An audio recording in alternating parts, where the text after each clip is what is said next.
Você está no canal Orações e Fé. Estamos muito felizes em compartilhar esta mensagem com você. Que Deus lhe acompanhe e abençoe, hoje e sempre. Padre, é possível morrer antes da hora? No caso de um acidente, como se explica a morte? Foi Deus que quis? Pelo amor de Deus, nós jamais teremos o direito de dizer que Deus quis aquela morte trágica. Gente, eu não posso compreender. Tem um filósofo ateu que ele diz de maneira muito interessante assim: deixamos de acreditar em Deus no momento em que nós descobrimos que Ele é pior do que nós. E é verdade. Quantas vezes o Deus que nós ensinamos, Ele é pior do que nós? Se eu, que sou marcado pelo limite do meu pecado, eu não sou capaz de desejar que alguém morra num acidente trágico, será que eu tenho o direito de acreditar que Deus quer esse acidente? O nome acidente já diz tudo, né? Saiu da ordem. Ah, padre, mas Deus pode tudo. Pode. Só que nós não podemos esquecer que Deus nos fez livres. E que no momento em que Ele nos dá a liberdade, Ele não pode mais ficar fazendo escolhas por nós. É claro que Deus gostaria imensamente de evitar aquele acidente, mas como é que Ele vai evitar? Na consciência daquele que de repente vai ser mais prudente. Naquele que faz adesão a Ele e começa a pensar: eu não tenho direito de sair pelas estradas correndo feito um louco. Eu não tenho direito de colocar o meu carro em alta velocidade para colocar a vida daquele que está do meu lado em risco. Eu não tenho direito de beber e sair dirigindo. Postos de gasolina, porque tem aquelas lojinhas de conveniência, os jovens vão para lá no final da tarde, à noite, sábado, e passam o dia inteiro, uma noite inteira ali, bebendo, ligam o som naquela altura, e o posto de gasolina vira uma balada, uma rave, né? E depois eles pegam os seus carros, e a reportagem mostrou, não estou inventando essa história. A reportagem mostrou aqueles rapazes e moças saindo embriagados, muitas vezes na contramão, de madrugada, saem na contramão, sem pensar nas responsabilidades daquele gesto. Aí de repente tem um senhor lá, de madrugada, que está com o filho com um pouco de febre. Ele precisa retirar aquele filho de casa, precisa levar para o hospital e tem a infeliz sorte de cruzar com um irresponsável desse. Como aconteceu em outros lugares aí. Não estou inventando essa história. Já aconteceu. E acontece todos os dias por esse Brasil e por esse mundo afora. Aí um irresponsável, porque fez o que não devia, porque não respeitou as regras de civilidade. Isso é questão de civilidade, nem é de religião. Nem precisa passar pela religião. Você não precisa acreditar em Deus para você precisar respeitar as regras de uma sociedade.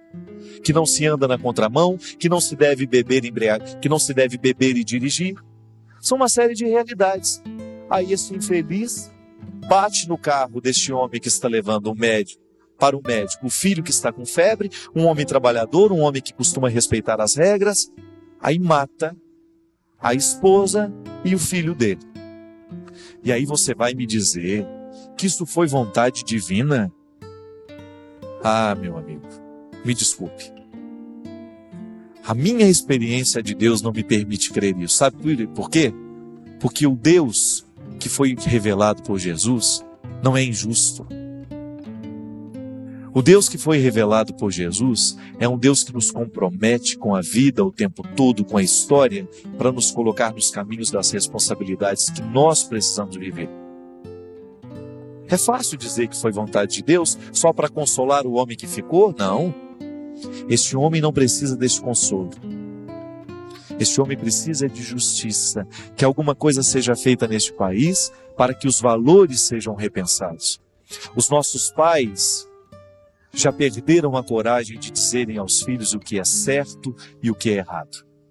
Os nossos pais já perderam a coragem de chegarem lá, de trazerem para casa e de dizerem: você não pode fazer isso. É a crise dos valores, onde a gente confunde tudo, minha gente. Nós já não sabemos mais o que é certo, o que é errado, porque alguém está deixando de dizer. Esses meninos e meninas que saem nos seus carros embriagados, pode ser que eles estejam até cansados de saber que não podem fazer isso, mas ainda não estão fortalecidos o suficiente para mudarem a atitude. Ou porque alguém não chamou na responsabilidade, ou porque eles estão imaturos demais para terem os carros que têm e para estarem onde estão. E aí, vamos dizer que nós vamos morrer porque Deus quis? Não, é falta de vergonha na nossa cara de assumir a vida com a responsabilidade que nós precisamos assumir. Não é possível nós admitirmos uma sociedade que coloque os adolescentes para beber aos 15 anos. Essas organizações, essas raves, essas festas, esses são verdadeiros atentados à dignidade humana. Quando um ser humano entra ali às 15, numa sexta-feira, no final da tarde, e ele vai sair de lá sem saber quem ele é, na segunda de manhã. Esses divertimentos que nós oferecemos para os nossos adolescentes, se você permite que o seu filho vá, que ele frequente, que ele esteja, ou se você mesmo, em livre e espontânea vontade, ninguém precisa lhe dizer que você não deve ir, mas você precisa tomar o cuidado com as escolhas que você faz na vida. São os valores, minha gente. Você escolhe, você vai para lá, você vai ficar vulnerável a uma série de acontecimentos, você vai ficar vulnerável ao próprio processo de destruição que esses lugares oferecem. Eu não consigo entender como é que uma pessoa em são estado de consciência quer estar num lugar desse. Para quê? Para se destruir, para se drogar? Para viver o esquecimento dos problemas? Pelo amor de Deus! Essa vida é curta demais para nós querermos esquecer dos problemas de maneira tão irresponsável. A melhor maneira de esquecer dos problemas é construir soluções para eles. E não é possível construir soluções para os nossos problemas buscando e aceitando as porções de morte que estão o tempo todo sendo servidas em bandejas de prata. São servidas de maneira bonita, são servidas de maneira interessante, atraente. Cuidado, a bandeja é de prata, mas a comida que se oferece é estragada. A bandeja de prata não salva a qualidade do que está sendo oferecido. Outro dia um amigo meu contando. E ele me conta já sabendo o que eu vou dizer, né? Fui numa festa que a cocaína era servida na bandeja de prata. Já ofereciam as fileiras assim, para que cada um pudesse se servir à vontade. E eu disse para ele, é um pouco contraditório, né? Um metal nobre sendo usado para oferecer alguma coisa. É lamentável, minha gente. É lamentável que a gente veja os nossos jovens morrendo antes da hora e o pior, matando aqueles que deveriam viver um pouco mais para cuidar dos filhos. Retiram de maneira irresponsável o direito de alguém ser gente. Aquele menino que estava sendo levado para o médico, ele só precisava de que alguém cuidasse da febre dele. E o pai estava fazendo isso, movido por um amor bonito, mas de repente ele teve a infelicidade de cruzar com um rapaz que se sentia no direito de atravessar no sinal vermelho, na contramão, andar de qualquer jeito, embriagado. Aquele menino perdeu a oportunidade de ser gente. O mundo deve ter perdido um ser humano interessante. Por quê? Porque alguém fez a escolha pela morte. Pode observar, nada nessa vida é por acaso. As leis da natureza nos ensinam que para cada ação haverá uma reação. Eu vejo lá o meu amigo Gabriel Chalita, né? Se tem uma coisa que nós precisamos fazer é apoiar estes homens de bem para que eles possam estar na política e fazerem a diferença nesse país, minha gente. Descubra os que você acredita. Eu recomendo meu amigo, porque eu acredito nele.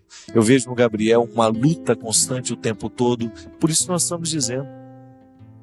Que orgulho eu tenho de ter um amigo como ele, de ver o que ele faz, o que ele projeta. Que orgulho eu tenho de saber que o Brasil tem um Alexandre. Um repórter com aquela lucidez, com a coragem de dizer o que ele fala. Quantas vezes eu vejo na palavra daquele repórter o que nós gostaríamos de ouvir na palavra dos nossos pregadores. O Alexandre Garcia merece o nosso respeito nas pequenas coisas, nos pequenos comentários. Um Gabriel Chalita que tenha coragem de tocar na ferida, que tenha coragem de propor valores para os jovens nos dias de hoje. Nós precisamos o tempo todo disso, minha gente. Nós não podemos mais ficar indiferentes a esses acontecimentos. Cuidado com aquilo que você escolheu para a sua vida no dia de hoje. Volto a dizer, muitas vezes a morte é servida em bandejas de prata. É bonito o banquete, mas aquilo que serve, aquilo que está sendo entregue no banquete não é bonito. Cuidado com as decisões que você toma, cuidado com aquilo que você escolhe, a maneira como você escolhe agir nesse mundo. Isso pode gerar sofrimento para muita gente. Antes de fazer a sua festinha particular, antes de buscar a sua satisfação pessoal, cuidado, você pode estar cometendo um crime contra a humanidade. Uma ação desastrosa muitas vezes pode destruir muito mais do que você imagina. E Deus não quer isso. Trazer Deus para a história é trazer Deus para nossas escolhas. Não há um jeito mais bonito, mais direto de seguir Jesus senão assim. Sabe, começar a emprestar de Jesus isso ao Senhor. Eu sei que não é fácil querer a vida nas pequenas coisas. É muito mais fácil acender o meu cigarro, pegar o meu vício e deixar que ele tome conta de mim. Mas pela força do seu sangue na minha vida, me ajuda. Que a sua oração seja honesta, que ela seja sempre esse desejo de atualizar nos seus dias, na sua história, na sua vida, o que Deus faria se estivesse vivendo no seu lugar. Deixe de acostumar-se com esse gol contra o tempo todo, pare de fazer esse gol contra o tempo todo e de achar que esse é o melhor jeito de viver. Não! Gol contra não leva ninguém a nada, é só destruição. É só fracasso, e nós não queremos esse fracasso para nós. Eu não quero para mim, e também acredito que você não queira para você. Muitas vezes falta para nós a clareza e a consciência de que nós estamos aceitando isso. Aí você coloca a sua vida aí na mesa, a partir de tudo que a gente falou, pode ser que nada sirva para você. Mas pode ser que alguma coisinha sirva. Pode ser que você venha descobrir que você também traz essa porção de morte para você. E você escolhe essa morte em pequenas coisas. Aí você tem o direito de deixar de escolher. É direito. Porque você pode ser feliz, você pode ser realizado, você pode ser um homem mais livre, uma mulher mais livre. Basta você dar a Deus a oportunidade, Ed. Basta você fazer com Ele essa parceria que identificou os grandes homens e as grandes mulheres da história. Não entre na história porque você destruiu, ou porque você se destruiu. Seja um modelo vivo de que dá certo. O ser humano pode dar certo. Seja a prova concreta disso. Atualize na sua carne, na sua vida, na sua história, no seu espírito, na memória que você vai deixar para este mundo. Que depois, quando você for embora, alguém possa dizer isso de você. Viveu e viveu bem o tempo que ele pôde.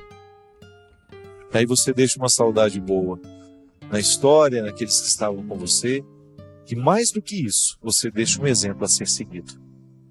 Porque Jesus é muito vivo no tempo, na história, à medida em que os cristãos se transformam nele. E aí Jesus é presente, está presente, pela força sacramental que já está, a presença real de Jesus no nosso meio através da Eucaristia, mas também nas pessoas que andam e que fazem o mundo ser melhor. Muito obrigado pelo seu carinho, pela sua atenção, obrigado pela sua presença, pela sua participação. E eu quero pedir que a bênção do Deus Todo-Poderoso seja derramada sobre todos nós e possa conceder ao seu coração, nesta noite de hoje, a possibilidade de acertar o passo, de vencer esse desânimo, de reassumir a vida, de descobrir que não é para fazer gol contra que Deus lhe colocou no mundo, é para vencer. O Senhor esteja convosco, Ele está no meio de nós. Derrame sobre o nosso coração, sobre a nossa vida, nossa família, nossa sociedade, a bênção do Deus Todo-Poderoso, Pai, Filho e Espírito Santo. Se você ainda não se inscreveu no canal, inscreva-se agora, é só tocar no ícone logo aqui.